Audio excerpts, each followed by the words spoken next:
He has a voice. It's crazy. Hello, everyone. Welcome to the third DXdao community call since the relaunch. Joined with us is the lovely Craig Bott. I think this is our first time hearing him, maybe ever, in these segments. As usual, kind of a doesn't sound like I'd imagine Craig to sound. That's what I'm saying. It doesn't sound like that, you know. We're trying out a new format today, so we're in our regular campfire call. This is a more open call. Anyone is welcome to speak up to and join without a request. We'll have some, of course, mic conflicts, as is the new format. The primary reason is we did some live generations last week, and they weren't really live. You couldn't follow along with them, and the Discord stage functionality doesn't let you stream for some reason. And what I said on the beginning of the call is, you would think that a stage would be the place you'd want to stream or give out information. So we're trying out this avenue. Might have some pains. We might go back and forth, but trying out a more casual, kind of streamed experience here. If it works or doesn't, we'll see and kind of learn from that for the next week. But mainly experimenting through kind of smaller structural things here before pushing forward on larger changes to the community call. So like I mentioned, third episode of the revamped community call. If you don't know what that is, it isn't a large structural change out the gate. It's mostly acknowledging that there's a kind of difficult environment in the community lately and kind of granting an avenue for a more casual and fun, lighthearted environment where we can kind of, add some camaraderie to DXdao and its active initiatives. For today, we have a couple of things to touch on from the DXdao side of things, namely DXD Token Upgrade, kind of the squad budgeting initiative that is ongoing in the forum, and the expenses update for DXdao in general. And yeah, I have Chris with me here. This will be a little bit more of a casual discussion and presentation. Maybe for the DXD token, I can start streaming here if it will let me. The main negative here is that Craig will not record video. So we'll have to give some extra context to audio listeners, those that visualize the calls in YouTube. Maybe this will do it. I do pay for Nitro, so hopefully the quality should be good. Let me know if it seems blurry or laggy or anything. And anyone that hasn't participated in a regular call, sounds like a drug, yeah. Anyone that hasn't participated in a regular Discord call, you will have to opt into the stream to see what is going on the page here. I know it's a badge of honor, You can see my fancy profile.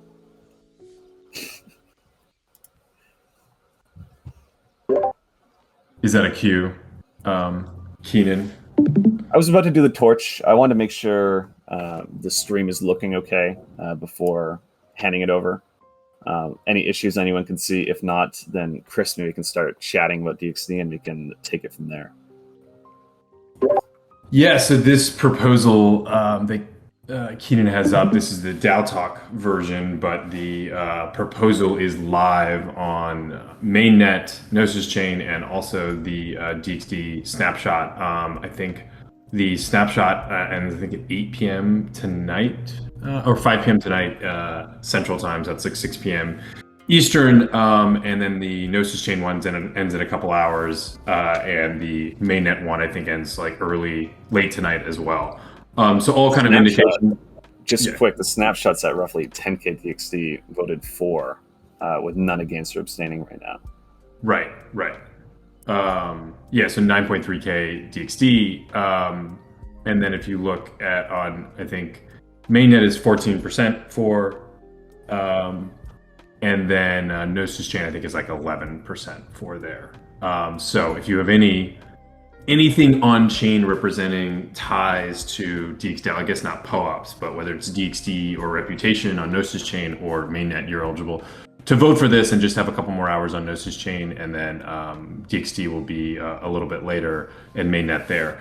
I think those who have been in the community will be aware of kind of what this overall proposal would do and kind of how it would shift a lot of ways that the DXdao has functioned.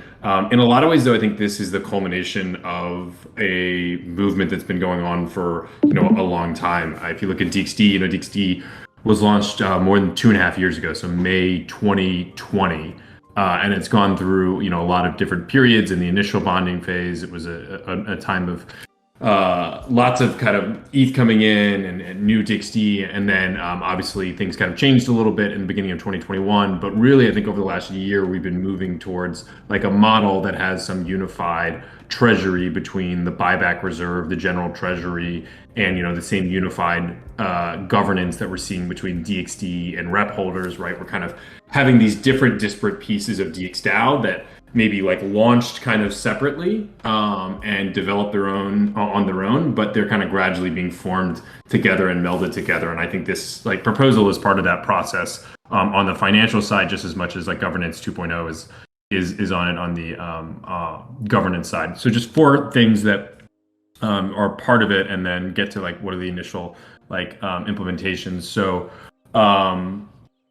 3 main things about it, and then we'll go into the monetary policy framework, which has 4 things. So 3 big things is 1, it establishes like a DXD monetary policy framework. 2, it establishes a DXD monetary policy committee to manage that framework. And then 3, it does a commitment to product development funding. And so this to me just is kind of like an overall structure for how DXdao can try to answer some big questions about how it should fund products, how it should return value to DXD holders. And we've been doing that over the last 2 years very ad hoc. Right, we've had this buyback program that has taken 15,000 DXD. We've been allocating resources to different squads in terms of developing things, but there hasn't really been an overall set for that. But what this kind of does is try to set a framework for that conversation going forward. So we're not really just like thinking about things on a month-to-month basis, but we're kind of taking, we have almost like institutions that can manage this going forward. And so for DXD to manage this process, right, to manage how DXD is kind of returns value to DXD, there's the DXD Monetary Policy Committee that would be set up, and then that would control basically 4 different things. 1 is the DXD floor price guarantee. 2 is inverse bonds. 3 is minting new DXD, and then 4 is protocol-owned liquidity. So these are the 4 tools that you can do to manage like a liquid market for DXD. Now, recall in the initial setup of DXD, the liquid market for DXD was basically supposed to be managed by the bonding curve itself, right? That had a buy and a sell there. So we're kind of trying to mimic some of the same things through that, but with a bit more, with an approach that right now is not automated, but hopefully in the future can be automated more and more. So in terms of implementation, this will take some time to implement, to be able to like set up the committee that is making these kind of recommendations. So what this proposal does is basically set out some initial parameters for the DXD monetary policy to be set at. And so those would be like come with this proposal. And then over the next couple of months, we're setting up a more formal process for how any changes to that would be. And so the initial parameters that are set forth in this proposal, probably the most significant one is the DXD floor price guarantee priced at 70% of the current DXD NAV ratio.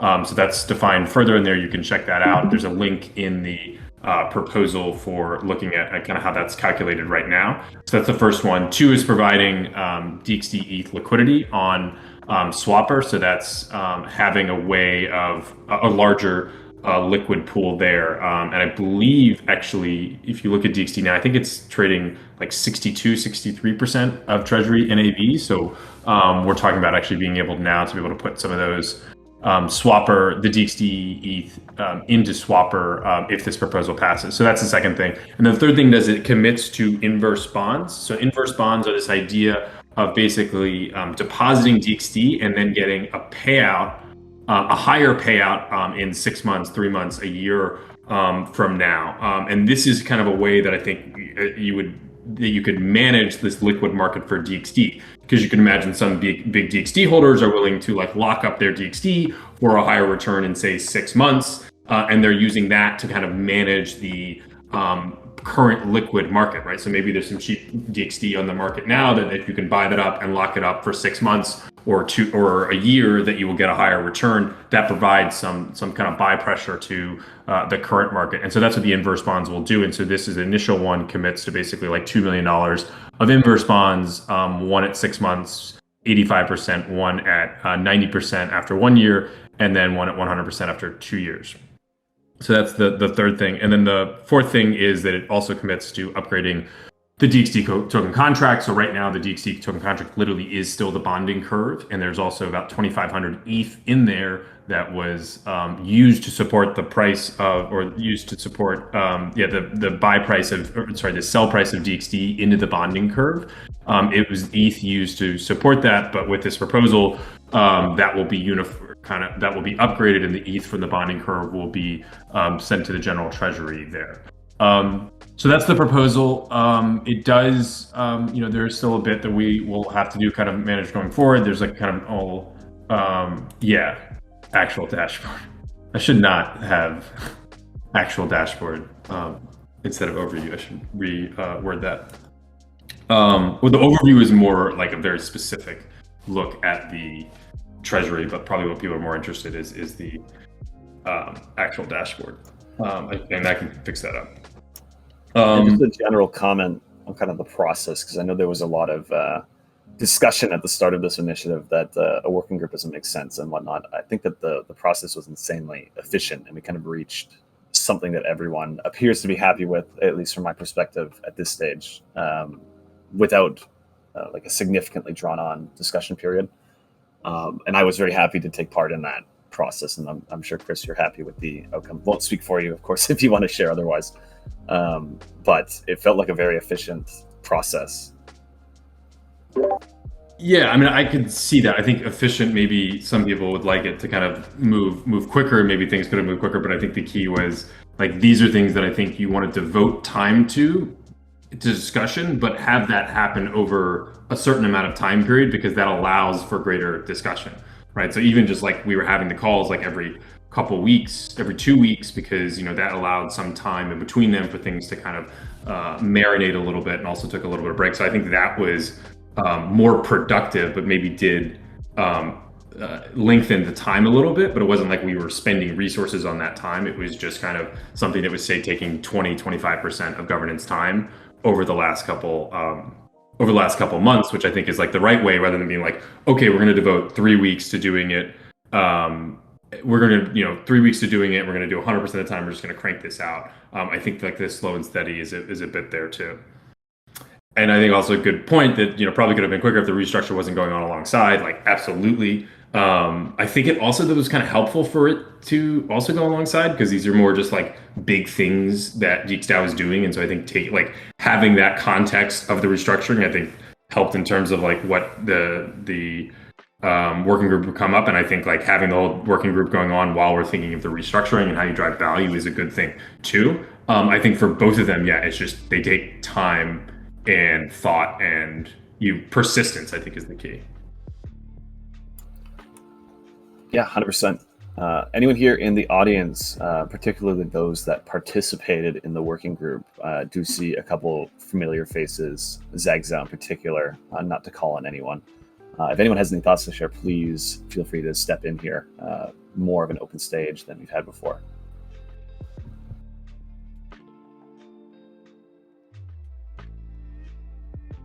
I keep getting excited because I see little little speaking blurbs, but it's some of the mics that have their own mutes. Flash. Yeah, they flash. DXdao. I'm sorry. Cool. Well, on the topic of restructuring, going to chat a little bit about kind of phase 2, and particularly the squad budgeting that's at the forefront of governance right now. But quickly before that, I want to quickly call attention to the POAP for this call. You will be receiving a direct message from What4, community member What4 with mint links. We've been advised to do a manual POAP distribution, so you will be receiving them manually from What4. Please verify, of course, that the link sends you directly to the POAP issuing site. That's poap.gg, I believe. Yeah, don't mix them up with What3 or What5. please shoot Wayne or What4 a DM if you haven't received it. Of course, don't want to have any impersonators step in with fake links. Please verify you're speaking with the real What4, and please mail them to Chris. Cool. So as a quick call of attention to that, Wayne, feel free to start the floodgates of the call 3 POAP here. And then we'll divert some attention to the restructuring. As many of you know now, DXdao is going through a restructuring effort. Recently passed phase 2, which kind of points for a direction to take efforts over the coming months. Of course, already being rip inbox I'm seeing from the POAP. So these efforts are already taking place, and it's mainly to point towards a direction to be worked through. And we're seeing the kind of inklings of that directly with the guild-based budget. So I have on the screen here, there's a handful of budgets that are in the form. There's the DXGov budget and voice, I believe operations as well here. So 3 budgets. I'm not going to go through all of them here, but there's a lot of very good content. Of course, anyone from these guilds, if they wish to speak to them, feel free to do so. But the main thing I wanted to highlight was actually the parent thread here by, of course, Chris. Don't want to let Chris's voice go to waste here. But this kind of outlined an initial plan for putting together some intermediary budgets ahead of course, first half of 2023. So the product squads and other squads have been working through budgetary processes, highlighting kind of key targets and what they'll be working on for the first half of the year.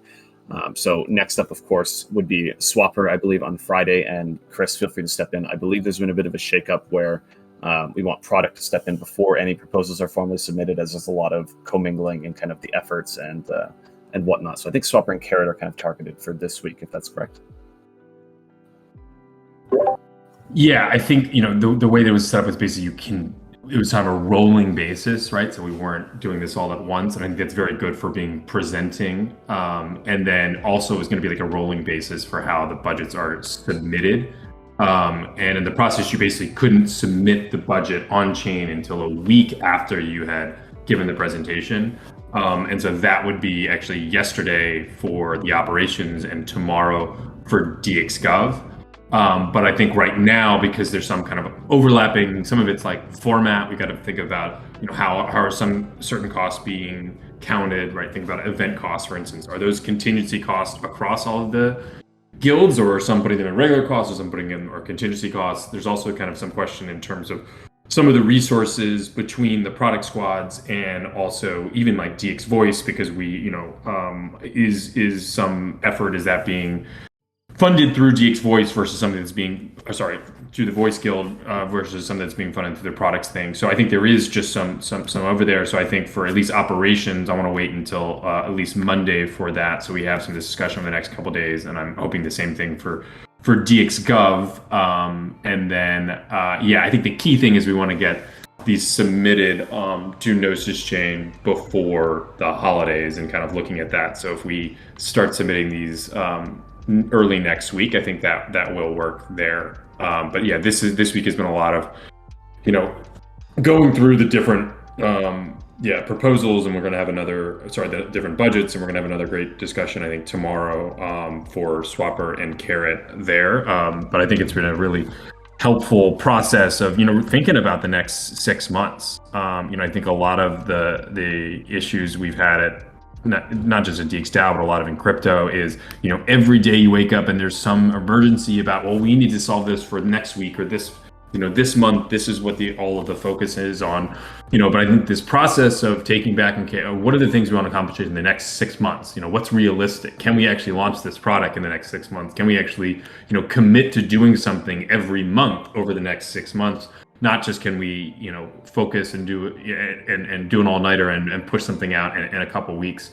So I think figuring out what is valuable and what should be funded, I think has been helpful. And then also like the discussion between different groups on who is really owning and driving different things. Because I think in a lot of ways there's been this paralysis because we don't have decision-making capability at the guild level or at the squad level, at the contributor level. So there's just an inability, say, to like move forward on different things. And then all of our energy gets caught up in trying to get people to do things, trying to convince other people to do things, trying to, we can't really figure that out. But I think what we have now is some clear ideas of ownership. So even if we do have to get the opinions of lots of people, and we do have to get community feedback, we do have to present something, we do have to figure all those things out. That will take time. But like, who is ultimately driving that? And I think that discussion is been happening now, and I think that's been pretty helpful too. There's also been some, consolidation. I'd say that both in terms of we've been switching. A big thing is switching from just like a squad-based system to one that is also guild and squad-based system. So basically, guilds are governance entities, on-chain governance entities that receive funding from DXdao, and those guilds underneath them have squads that are executing on them. So products themselves typically can be their own guild, right? You think of, so DXGov is its own guild, Swapper would be its own guild, but we've combined some of the other squads into their own guilds to allow for a little bit more consolidation. So we have the operations guild that covers governance, treasury, contributor X, and then we'll also have legal, and then also DevOps and security.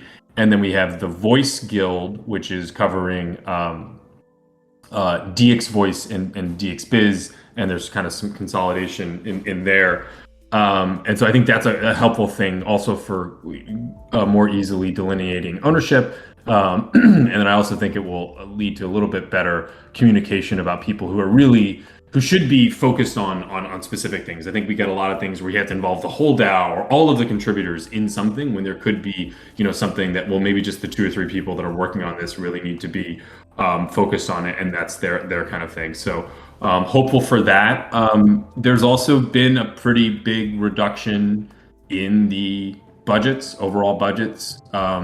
It's, we're still kind of putting these things together, but if you look at the last year of DXdao, but I guess we were looking at these numbers. I said a lot of things these are in the last year. A lot of that is actually from like September 2022 to September 2021 or October 2021, just because that's like the time we have for the best data. But if you if you look at over that period, I think we had an average, it's about like 3.6 million dollars. And I think if you really look over 2022, like if you do 2022 out, it's probably around like a $3.9 million budget. But if you look at what's being submitted now, I think they're going to be around like in total around like the 1.9 million.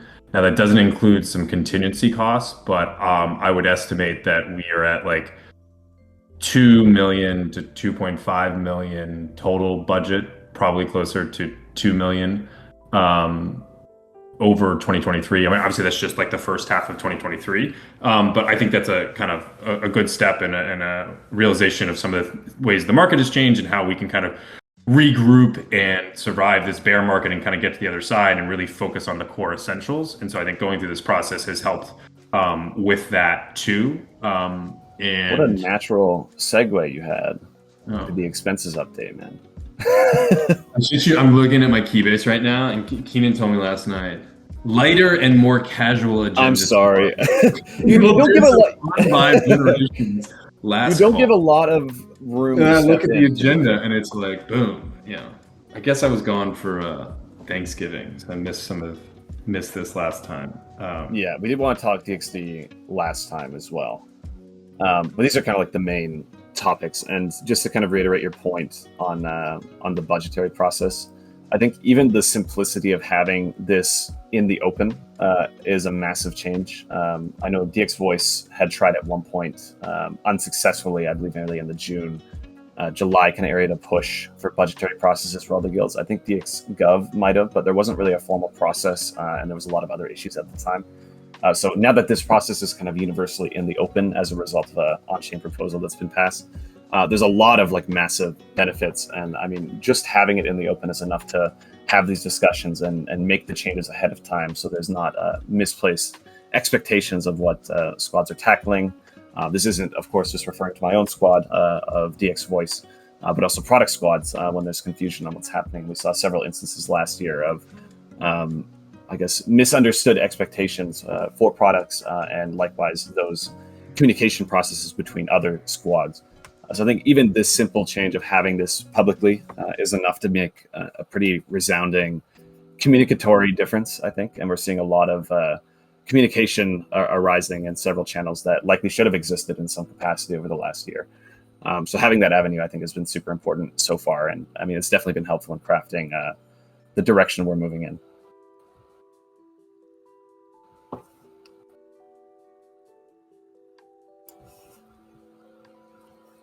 Cool. I'm not sure if you have any visuals beyond this post, Chris, with the budget. I do know that I need to update to the voice side of things today, both budget and goals. And I know that this number is wrong and actually higher if you include DXBiz. I believe it's a reduction from, was it like 68,000 to 32?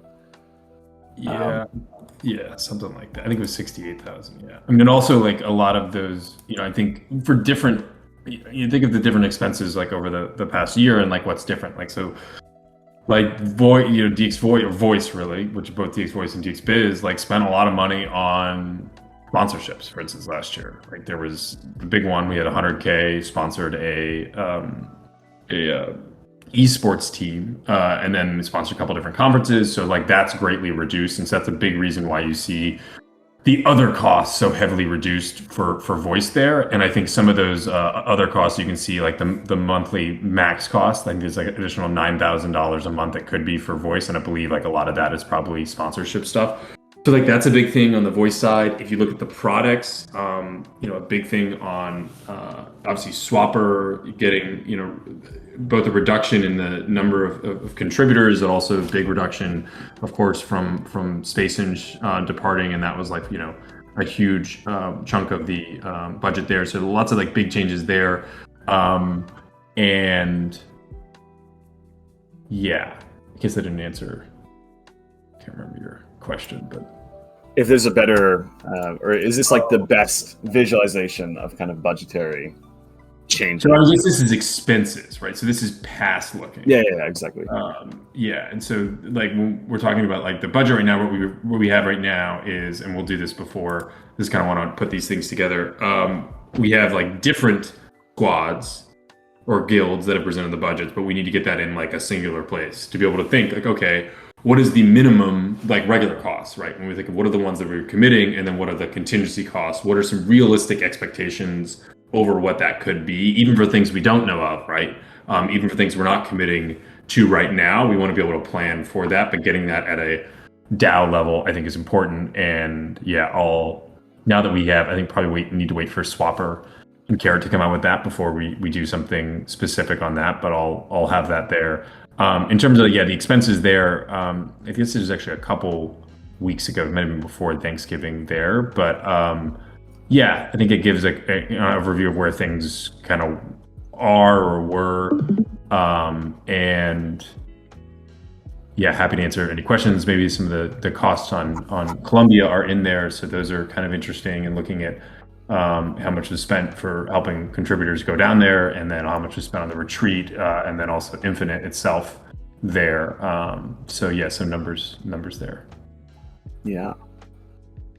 Just seeing a little PUBG clip from Dave in the chat. I'm not sure what sprung this.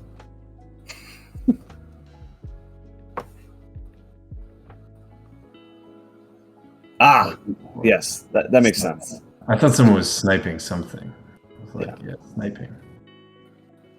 Headshot. I guess as a final thought on restructuring, as I kind of mentioned with phase 2 that passed, kind of set in a direction for DXdao to explore and execute upon over the coming months, culminating in a kind of phase 3 proposal indicating execution and forward-looking plans for, I believe, the end of December. It's worth noting that I didn't account for in the deadlines that were set at the time the fact that there's a Christmas break then this is obviously a very important and large topic. I do imagine that discussion might be pushed back a little bit because of that. Of course, we want to have valuable discussion for that period. But I imagine over the coming 2 weeks, there's going to be a lot of discussion and or forum posts about particularly vision, DXdao and its vision and what it wants to accomplish, and the idea of a priorities board. I think those two things are the two largest missing pieces of the puzzle right now that need a pretty quick focus on. Of course, Chris, I know you're thinking about the priorities board. I'm not sure if you have any conflicting thoughts to that. No, did you say conflicting?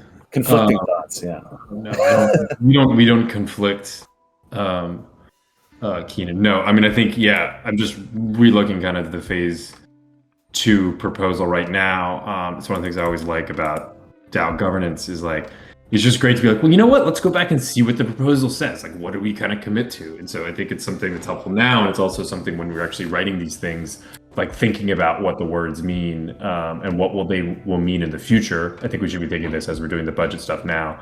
But yeah, I'm kind of feeling good about where we're at for all of these different actions. Not saying they're all kind of going to be finished immediately, but the big one, the budgetary cycle, I think we've made a lot of good progress on that and are moving there. And then the other two that are on my agenda, the accountability councils and the priorities board. And those are a little bit more about setting up ongoing systems rather than doing something like one-off. And you can see kind of the budget system here is more of like, well, we need to get these budgets passed like now, and this will be a big thing that'll take by this like 1 month. But I think for the other ones, those are going to be more about setting up like an ongoing system. This is also, we can add to this now, like the DXD Monetary Policy Committee. So I think these kind of like a couple different things those will be the things that I think will start to take the time of governance. For a lot of the last year, so much of time of governance has been taken up by individual contributor proposals, right? Just thinking about going through those, people voting on those. But if we have now moved those to the guilds, right? That's this whole process we're doing now. We're like cramming 6 months of contributor proposals into 1 month of governance time. But like doing that now and setting up this process now will give us more opportunity and flexibility for governance to focus on these other things. And I think the things that it will be spending time on are, these the guild councils having some accountability there, the priorities board, and then also, the DXD Monetary Policy Committee. Those are the things I think are going to occupy a lot of that time going into 2023. And I think what we need to do now over the next couple of weeks is set up some initial structure for those so that things can kind of get running into the new year for that. So that's the plan. Yeah, excellent. I think that about wraps up our regular schedule, which leads us to our open segment, which we will kick off with, if it will let me, doing minimal OPSEC here, trying to download Dave's CSGO play, I presume, with no scope.mp4. You did share it in the chat. Don't click on Dave's dodgy links.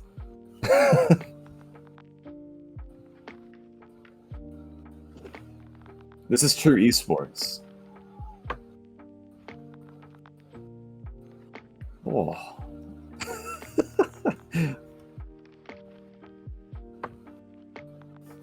Gold Nova 2. Now you're going to get roasted in the chat, mate.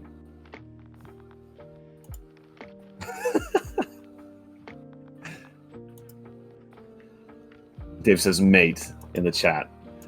Cool. Well, let's wind down this segment here. Actually, oh, I see. That is Ross's rank. I have a clip as well if we want to get spicy. It's not that great though. This Dropbox really compressed it. Yeah, that's a very compressed clip. And it's also a recording from the. It looks fine here. I don't know what's going on. My clipping wasn't working, so I had to use the recording software built in. Cool. Well, let's get started on some live generations. This might be a bit tricky because I will be jumping between the Midjourney tab and the Discord tab. As you may or may not know, if you're familiar with Midjourney, it is a live AI generation service for art based on text prompts, and it exists in a social environment. You can pay separately for like private generations, although I don't really understand why you necessarily would unless you're dealing with some kind of private content. But just as a good example, we're just seeing random people working on their own fun little art. So this guy here presumably has a picture of his dog and is using the prompts fusion with Ganondorf from Zelda and Gandalf from Lord of the Rings, and turning his dog into some monstrosity. So we're going to try some imaging here today. A bit more live. We actually did. Oh, that's a bit of a. Look, it's played Desert Bus. If you were here for last call, I know we were missing some from Thanksgiving, but we actually did a live air quote AI generation session. You can find it under the mothership. This is kind of the outcome of those and various text that was in the chat. Various discussions held on the call itself, which kind of resulted in some really cool artwork. There's a couple of interesting ones. This is just the DXdao kind of slogan on the website, which I think is actually pretty interesting. It has like a very crypto feel to it, although it's not upscale. I don't think it was a winner. I had to jump back and forth. Don't need to pay for it. Privacy.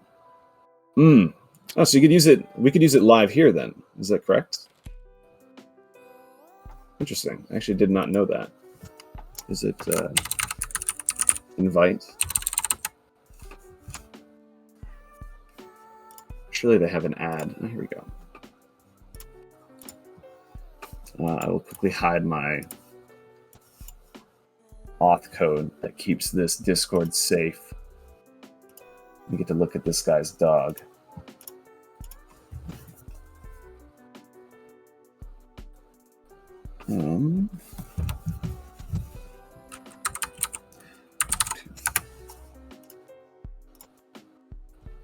Cool. And now I'm getting firewalled.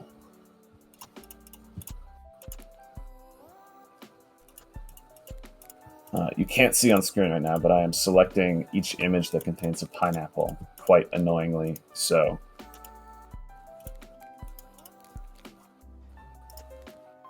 I think my VPN might be toying with this here.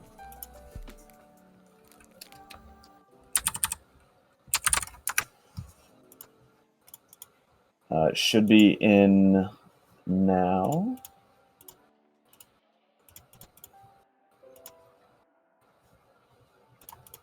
No.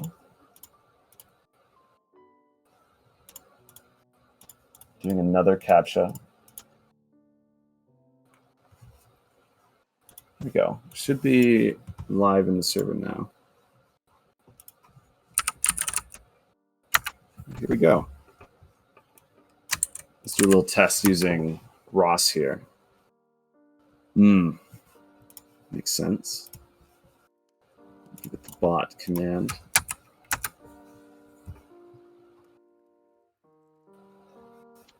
Application did not respond.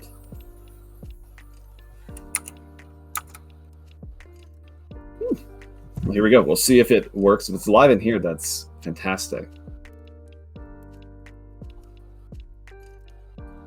I'm guessing Ross, who's kind of giving this context in the chat, it uses the, if there's a subscription of the user itself. So I can't use my subscription to let people in here generate art. I wish I could run through mine and I could give a handful of generations. But you can actually do, if anyone wants to do their own generations of play around with the tags, feel free to do /imagine. And then you'll be indicated to put a prompt. You can do that by yourself, and or feel free to put some prompt information. I'll toy around with it a little bit through the kind of V4 process and make it nice. These are free options. But this is a good example of kind of how this works, and watching it live here, it kind of indicates a new image as it loads through. And then interesting art. It's very conceptual, Midjourney. We kind of talked about this last call a little bit, but I didn't really get to show it off beyond the final generations. But Midjourney will kind of conceptualize words into artwork and has a vast kind of trained library of art that it uses to generate its images, which is why a lot of prompts you'll see kind of default to this very abstract style. That being said, I'll see if there's anything that we have that might be interesting left in the chat. Couple by Chris. This is the most fun part. And feel free to leave any prompts here in the chat.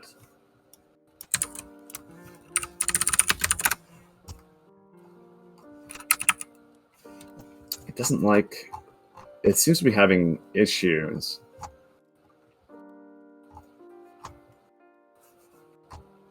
Where are we?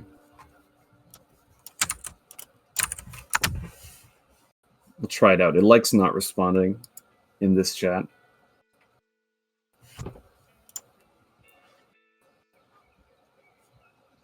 We'll give this one an upscale. But yeah, the more bare bones you make a prompt, the more it really runs with what it is, which is why I like the kind of process of leaving something here, and then I tend to toy around with it. I do have a collection, or they call it your profile, that kind of runs through everything. There are some interesting spoilery things below that I won't get into that's being used around DXdao. But for example, kind of adding in very simplistic keywords that instead are used to dictate artistic style tend to have a large impact. So for example, here, mainly kind of adding volumetric and ray tracing, which adds this, it grabs from images that have elements of ray tracing and volumetric to generate the artwork. Of course, there's a lot of fluffy, extreme detail, insanely detailed that doesn't really matter. But the main thing is kind of these key stylistic elements that largely affect what the outcome is.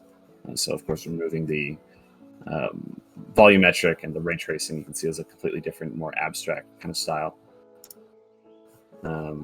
Nice. We do have a couple down here. You can tell it's actually very comprehensive. It's surprising. You can get away with making good material. A dump truck delivering thousands of POAPs to Chris's house in the style of Studio Ghibli. You can tell Ross has used Midjourney before.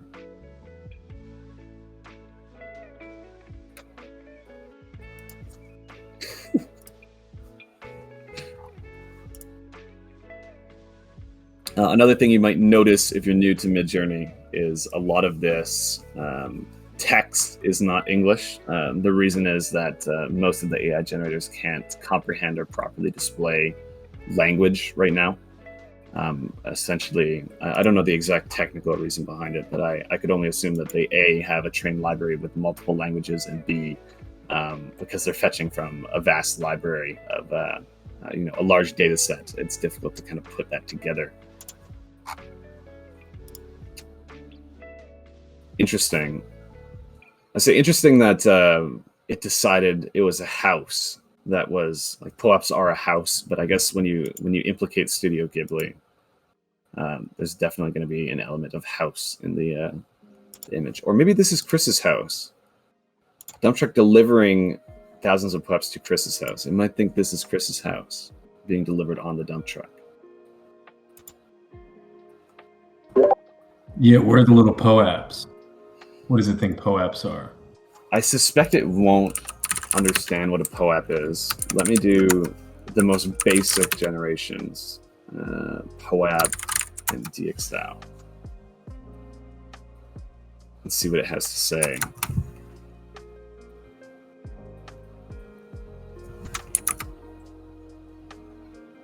It doesn't like responding to other servers.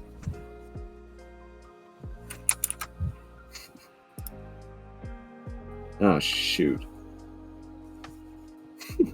I may have queued it up a couple dozen times. We'll see. If it's too bare bones and doesn't understand it, I think it really just grabs from its entire data set to put together something comprehensive. So we'll see. There does appear to be a big fish in a car in this one for POAP.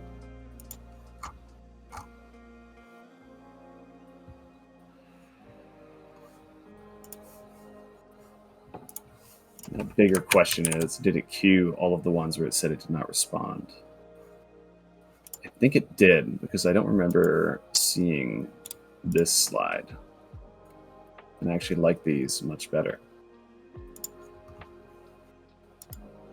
Yeah, there's a second in the campfire generation.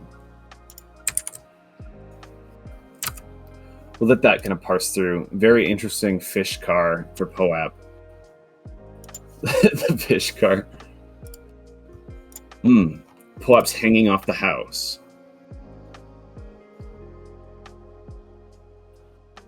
You could make an argument. It wouldn't be a good argument, but you could make an argument.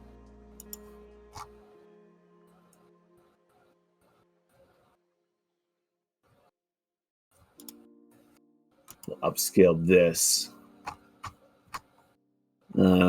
Yes, this is kind of the process. Ignore all of the application did not respond of it all. Oh man, V4 is such a massive improvement over V3 in my eyes. I use V3 a lot for some personal projects. V3 is just very striking.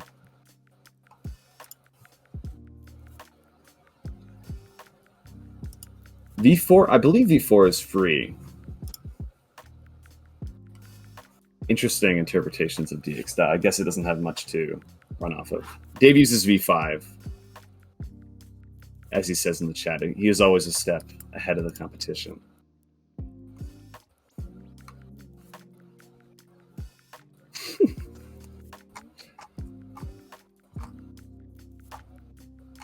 Cool. If there's any prompts, feel free to leave any in the chat. Basic, difficult, feel free to leave them. Just having it in the chat, I'll play with it shortly after this call for probably half an hour, just throw through everything with a little bit more detail for some final generations. Of course, when you have something as simple as in the campfire without any details or distinctions, you start to get slightly messy, basically uncertain outcomes where it has a whole bunch of options and doesn't know how to kind of run with them. Of course, there's a lot of very interesting stuff here. I think this one would upscale really well, actually. But any specific prompts related to crypto, related to DXdao, please feel free to leave them. I'm going to come up with a couple, and then we will vote on them until next Thursday, where we'll announce the winner. Just seeing the upscaling. Where we'll announce the winner, so voting until next Thursday, and then that will be the branding for the following community call for those of you joining us recently, and that, of course, includes the POAP. Fish in a car. I do like the fish in a car. Although the prompt is POAP, I think it could probably do better if it was under the impression it was making a fish in the car. Maybe I'll let it run some variations.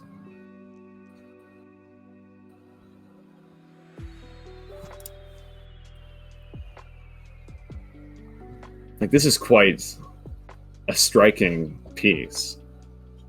To be honest, I don't see much, if any, flaw. Looks like the next NFT series. Actually, you can deploy and I believe sell NFTs made by Midjourney, provided you have the basic license. It gives you full ownership of the art, I believe, or like general commercial terms. Yeah, so this was a variation using the prompt POAP, which of course is a problem because it doesn't know what a POAP is. So it's still kind of mixing up uncertainty into this fish in the car. Pudgy penguin in the campfire. Yeah, Sid, if you need any limo related, imagery, feel free to hit me up. Let's just for fun use a prompt that I used successfully before. Abstract representation of a limo.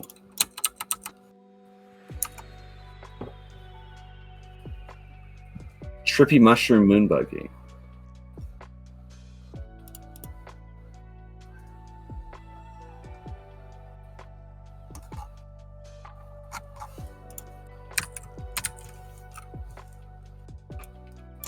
Just Sentinel 400 lemo.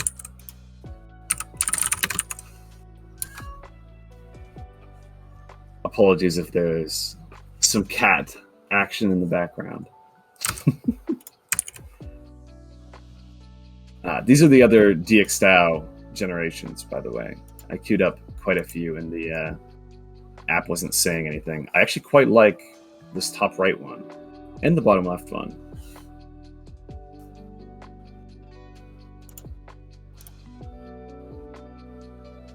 Usually it goes to general art and it doesn't understand. And you can see it's trying to use the language a little bit to insinuate what it is, but it doesn't handle language that well. Trippy mushroom moon buggy is looking good. I just found out, Dave, that it's actually generating them if you go to the Midjourney website, but because it's just having problems communicating outside of the server, I think. These limos are all amazing. New profile picture for Sid, maybe.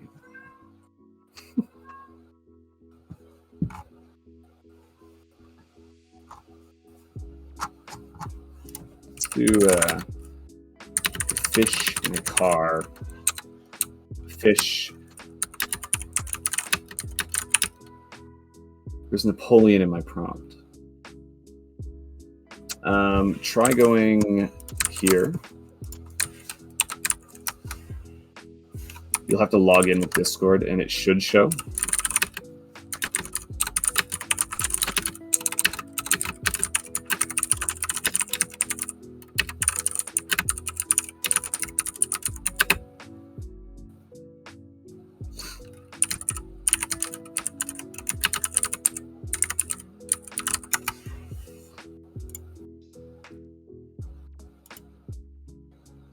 Can't see. You could try just pinging it again until it shows up. I had a couple of these up here.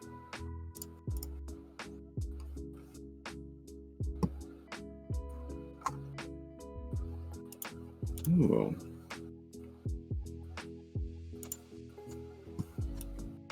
Oh, I like that.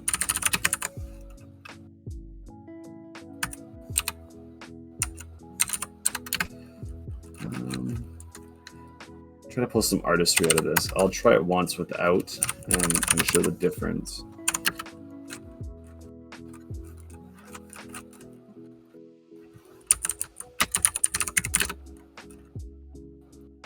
Just gonna add some general terms.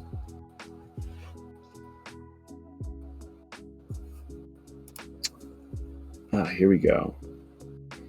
Ironically, had more trouble sticking the fish in the car when specified to stick a fish in the car. But it did make this interesting bipedal sneaker fish car machine monstrosity even.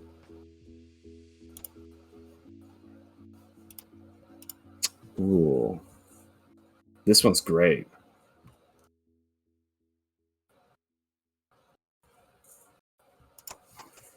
We have Napoleon riding a unicorn through space, synthwave style. So top left is actually quite accurate, but it looks a bit muddy. This one looks the best, but it's the least Napoleon of them. We have some other generations. Didn't really take to those. DM me for cool prompts. Really love these cypherpunks neon campfire. I'm gonna upscale both of these.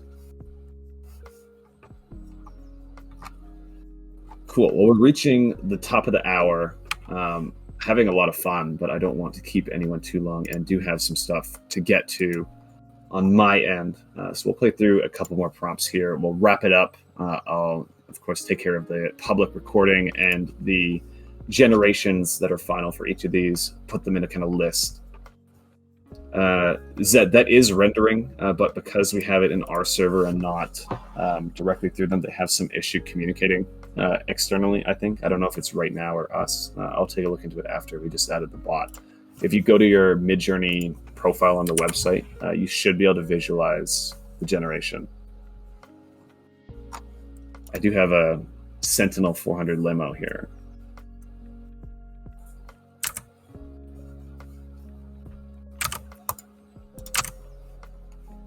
They look nice, says OXGN. There's a lot of great artwork here. If you have any prompts, feel free to share. We'll play through them. Ooh.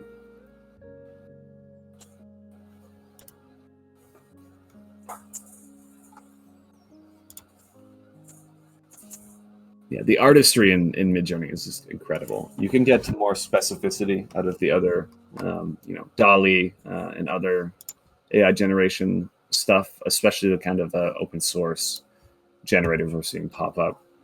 But for just pure artistry and just, being nice to look at, Midjourney is really a fantastic tool.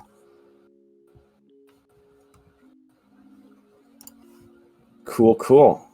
Well, I am going to, as I mentioned, play through and get some kind of final stuff for this into a list so we can vote on it for the next call. That should open up later today, early tomorrow, to be voted on until this coming Thursday, in which the next DXdao community call, have my calendar here with the new Windows 11 that has updated without my permission, will be on the 22nd of December. So is something to be said about the holiday weekend and whether or not it makes sense to push it back a week. We'll kind of see how DXdao is handling general call schedule around that time. But for the time being, we'll create an event and we'll be expecting a call on that 22nd. And yeah, Windows 11 doesn't show seconds either. Yeah, I do recall my clock having the whole... Someone who uses Windows 11 is going to put a nerd in it.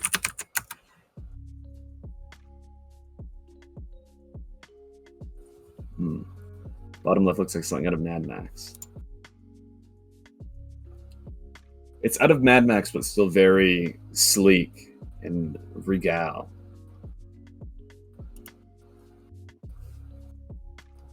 We'll let this a Windows 11 prompt. Being in Windows is the reason you're not a developer yet. Man, I have to set up, I have to go into my VM to run Linux because I don't want to reboot my whole system when I write code. Yeah, gotta hop as well, but this was super fun. I quite like the more casual kind of chatty environment. I know a lot of it is me talking to the chat here. Of course, feel free to speak up for the next time if anyone would like to talk verbally. Sorry, just reading the chat. Yeah, super fun. We'll see you, I guess, later today or tomorrow for some voting. We'll have the formalized prompts shortly. And just to kick it off here, or end the call rather, Dave says real chat's code on Android mobile phones. So with that, thank you very much, everyone, for attending. We'll see you in 2 weeks, December 22nd, presumably. We'll give an update if that's not the case, and we'll see you next time. Thanks, Keenan. Cheers. Thanks, guys. Thank you. Cheers.